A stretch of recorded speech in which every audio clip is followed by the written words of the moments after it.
ইমরান খান আপনি লিখেছেন, সিগারেট খেয়ে মসজিদের ভেতরে যাওয়া যাবে কিনা? আমাদের গ্রামের অনেকে সিগারেট খেয়ে গায়ে দুর্গন্ধ সহকারে মসজিদের ভেতর প্রবেশ করে। তাদের পাশে যারা থাকে তাদের অনেক কষ্ট হয়। এ বিষয়ে দয়া করে কিছু বলবেন।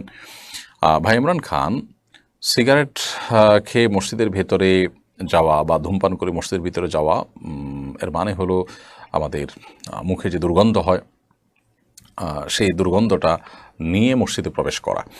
আর এতে মানুষজন যেমন কষ্ট পাবে, ঠিক একইভাবে মসজিদে ফেরেশতাদের অবস্থান থাকে, তারাও কষ্ট পান।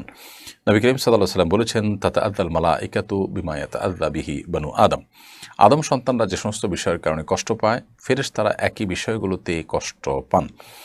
সেজন্য আমরা মসজিদে গিয়ে ফেরেশতাদের কষ্ট হতে পারে এরকম কোনো কাজ করা উচিত নয়, মানুষের কষ্ট হতে পারে এমন কোনো কাজ করা উচিত নয়। এই জন্য কেউ যদি ধূমপান করে থাকেন, সেটা তো এমনিতেই গুনাহের কথা।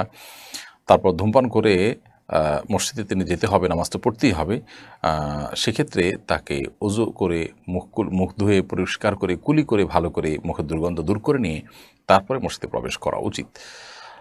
যদি একান্ত দুর্গন্ধ দূর করতে নাও পারেন, তার চেষ্টা থাকতে হবে অন্তত যে আমি কুলটুলি করে দুর্গন্ধ দূর করব। এরপর তিনি মসজিদে প্রবেশ করবেন।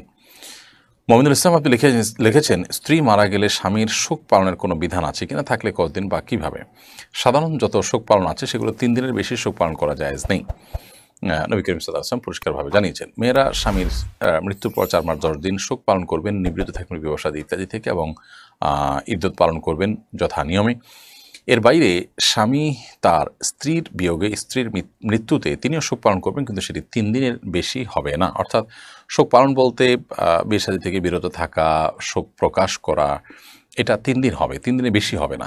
আর দুঃখ, বেদনা, কষ্ট, বিরহের যে জ্বালা, সেটা তো মানুষের জীবনভরই থাকতে পারে, সেটার তো আর কোনো নিয়ন্ত্রণ নেই।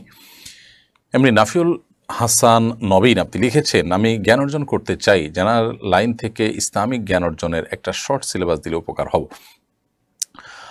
ভাই নাফিউল, আপনার দিনই জ্ঞান অর্জনের জন্য আমরা আপনাকে পরামর্শ করব কিছু বই পুস্তকের প্যাকেজ নেওয়া। এর ভিতরে কোরআন কারীমের একটি অনুবাদ আপনার কাছে থাকতে পারে, যে অনুবাদ এর আলোকে গোটা কোরআন আপনি বোঝার চেষ্টা করবেন, জানার চেষ্টা করবেন, কোনো আলেমের তত্ত্বাবধানে থেকে। কোনো জায়গায় কনফিউশন হলে কোনো ভালো দক্ষ আলেমের শরণাপন্ন হবেন।